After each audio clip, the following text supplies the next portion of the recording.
Presented by Namuna Music. Mixed by SP Nitish.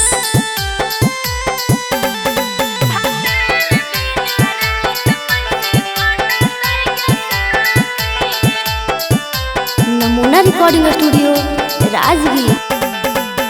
मारहवाला बास कहिया कटतै गे सखी, मारहवाला बास कहिया कटतै गे सखी, भातार बिना रात कैसे कटतै गे सखी, भातार बिना रात कैसे कटतै गे सखी, कोरा में सुता के कहिया सटतै गे सखी, कोरा में सुता के कहिया सटतै गे सखी, भातार बिना रात कैसे कटतै गे सखी, भातार बिना रात कैसे कटतै गे सखी।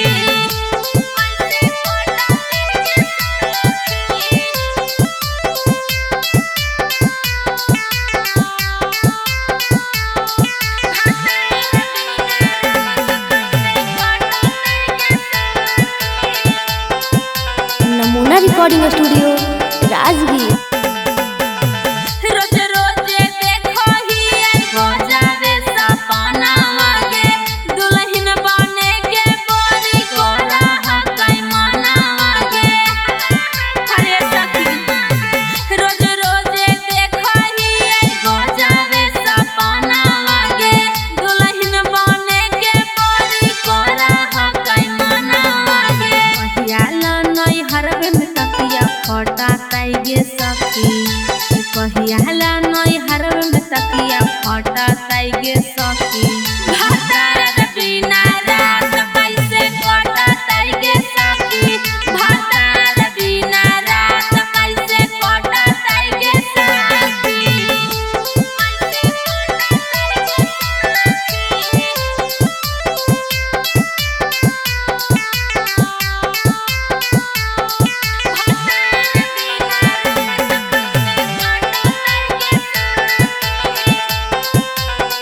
Namuna Recording Studio, Rajgir.